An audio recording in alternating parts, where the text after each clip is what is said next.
कर्म एक ऐसा टॉपिक है जिस पे चर्चा होनी ही चाहिए। और पुराने ग्रंथों में देखा जाए तो इसकी चर्चा बहुत की गई है, चाहे वो गीता हो, चाहे वो अन्य ग्रंथ। तो कर्म जिसे हम बोलते हैं, है ना, कर्म, इससे कैसे छुटकारा पाया जाए। अगर आपने कोई गलत कर्म किया है, या फिर आपके पूर्वज जैसे माता पिता या समाज ने आपको कुछ गलत कर्म कराए हैं। जैसे आप जब बच्चे होते हैं तो हो सकता है माता पिता के संरक्षण में आपसे गलत कर्म हो गया होगा। तो इन सारे गलत कर्मों को से आप कैसे छुटकारा पा सकते हैं? ये बहुत ही महत्वपूर्ण बात है। तो इसके लिए वही आपको कर्म क्या है, कर्म कैसे बनते हैं, है ना, इन सब चीजों को पर ध्यान देना पड़ेगा। जैसे जैसे हम हमारा मेमोरी, हम जैसे जैसे बढ़ते हैं हमारा मेमोरी बनते जाता है। तो हम क्या करते हैं, प्रेजेंट मोमेंट को अपने मेमोरी में स्टोर करते हैं, रखते हैं, जिसे हम कर्म कहते हैं। कुछ लोग अपने पुरानी बातों को भूल जाते हैं, वे प्रेजेंट में जीते हैं। प्रेजेंट में जीना कोई गलत नहीं है, लेकिन पुरानी बातों को अनुभव के साथ रखना, अनुभव के रूप में रखना बहुत जरूरी है।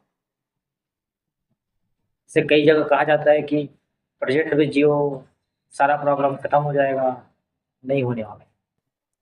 प्रेजेंट में जीना है, लेकिन पास्ट को रिफ्लेक्ट करके देखना ही पड़ेगा। पास्ट को अनुभव के रूप में आपको देखना ही पड़ेगा।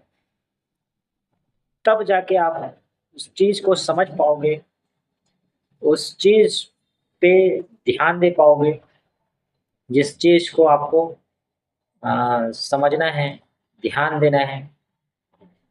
अदरवाइज प्रेजेंट में जीने का जो वो बोला जाता है, हमारा ब्रेन बहुत ही ज्यादा विकसित ब्रेन है, जो पास्ट को भी अ, देख सकता है, प्रेजेंट को भी देख सकता है ना।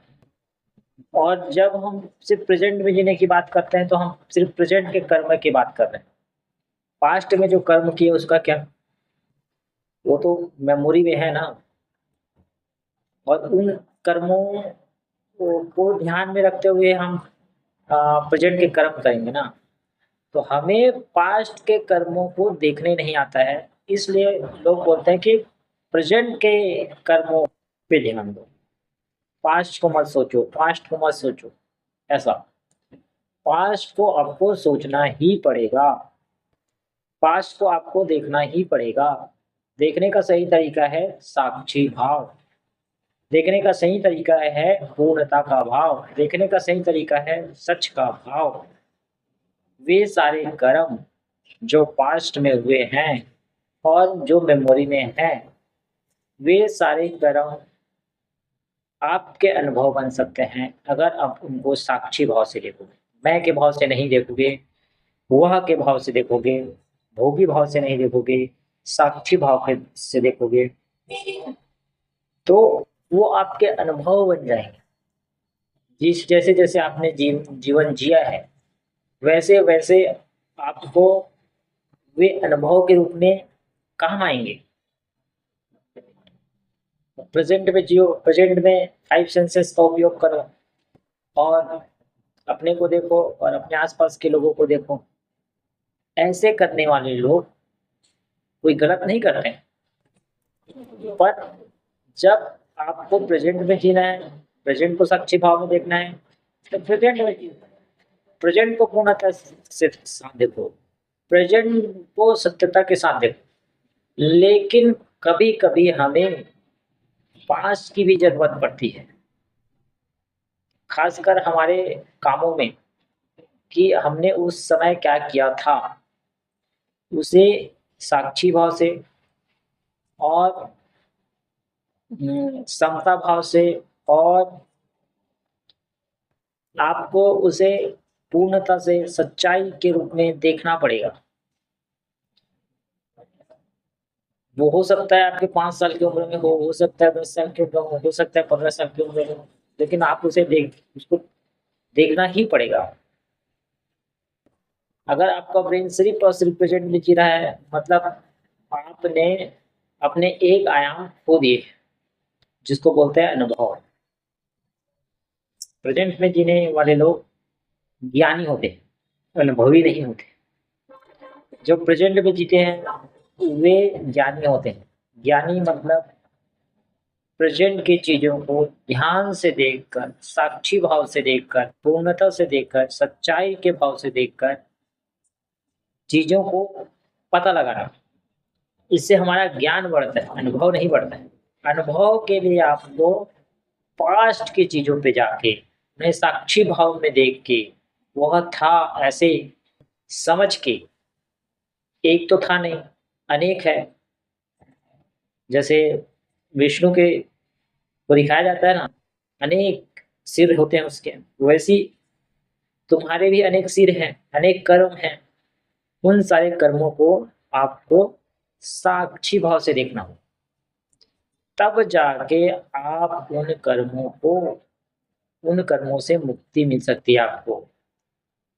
उन कर्मों के फल आपको मिल सकते हैं, नहीं तो वे कर्म आपको गलत फल देंगे, सही फल नहीं देंगे, अनुभव नहीं देंगे, काल्पनिक हो जाएंगे।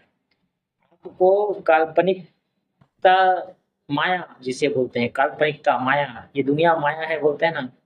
जब आप साक्षी भाव से या फिर प्रेजेंट में जीने की कोशिश करोगे और पास्ट को इग्नोर करने की कोशिश करोगे, तो वो आपको सीधा सीधा माया में ले जाएगी, काल्पनिक बना देगी आपकी दुनिया। तो आपको जितना प्रेजेंट में जीना है उतना ही आपको पास्ट को भी रिफ्लेक्ट करना है।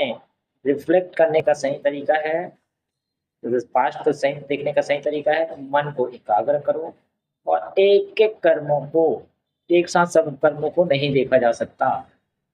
एक एक कर्मों को देखना शुरू करो, ठीक है। अब पूरा जीवन का कर्म कितना है उतना तो बोलते देख नहीं सकते हो तुम। आज के कर्मों को देख लो, आज क्या क्या किया, सुबह से, सुबह क्या किया, दोपहर को क्या किया, किन कर्मों में आपको नहीं चाहिए का भाव लग रहा है, किन कर्मों में आपको डर लग रहा है, किन कर्मों में आपको दुख हो रहा है, इनको देखो, ध्यान से देखो। और ध्यान से देख के जिन कर्मों में आपको दुख लग रहा है उनसे मुक्ति पाओ। कैसे मुक्ति पाओगे?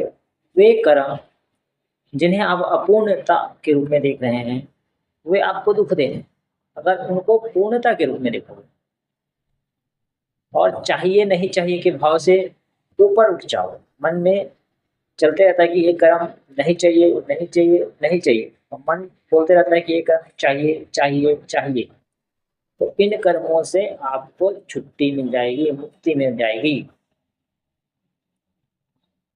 आपको क्या करना है, उन कर्मों को एकाग्रता से देखना है। फिर आपको समझ में आएगा कि ये दुखद कर्म है कि सुखद कर्म है। सुखद कर्म है तो आपको लगेगा चाहिए, चाहिए, चाहिए। दुखद कर्म है तो आपको लगेगा नहीं चाहिए, नहीं चाहिए, नहीं चाहिए।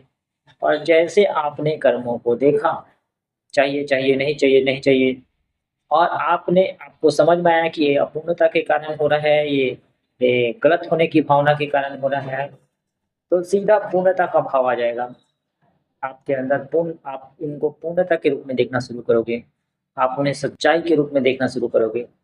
और जैसे ही आप इन सब के रूप में देखना शुरू करोगे उन्हें, वे बिल्कुल बदल जाएंगे, वे पूर्ण हो जाएंगे, वे सच्चाई वाले भावना में आ जाएंगे और आप उन कर्मों से मुक्त हो जाओगे। वे कर्म मुक्त उन कर्मों से मुक्त होना मतलब वे कर्म आपके माया की तरह काम नहीं करेंगे, काल्पनिक की तरह काम नहीं करेंगे। वे कर्म आपके अनुभव की तरह काम करेंगे। तो ये समझना बहुत ही जरूरी है। जीवन में अगर आपके जीवन में के 10 साल के अंदर किसी विशेष परिस्थिति से आप गुजर चुके, मान लो जाए जैसे फाइनेंशियल प्रॉब्लम, या फिर माँ बाप नहीं होना, या फिर किसी क्लोज रिलेटिव का डेथ हो जाना, तो समझ लो कि आपने आपको वो प्रॉब्लम होने वाला है। दिमाग आपके कर्म आपको माया में फंसाने वाले हैं, काल्पनिक होने वाले हैं आपके कर्म। बहुत ही दयनीय स्थिति हो जाती है ऐसे होने पर। मैं तो कहूँगा कि इन कर्मों से मुक्ति पाया जा सकता है, लेकिन मन एकाग्र होना चाहिए और आपको ये पता होना चाहिए कि ये कर्म जो मैं देख रहा हूँ साक्षी भाव से देख रहा हूँ, मैं के भाव से नहीं देख रहा हूँ, वह के भाव से देख रहा हूँ, भोगी भाव से नहीं देख रहा हूँ। भोगी भाव से देखना मतलब मैं की भाव से देखना, साक्षी भाव से देखना मतलब वह की भाव से देखना। जैसे हम दूसरे को देखते हैं वैसे अपने आप को देखना। जब आप उन कर्मों को देखोगे तो आपके मन में एक भाव होना चाहिए कि यह मैं नहीं हूँ, यह पूर्ण है, यह सच है। और धीरे धीरे उनकी फ्रीक्वेंसी बढ़ानी पड़ेगी। जैसे जैसे फ्रीक्वेंसी बढ़ेगी आपको समझ में आएगा कि ये कर्म पूर्ण है, ये कर्म बिल्कुल सही है। इस प्रकार मुक्ति मिलेगा। Thank you.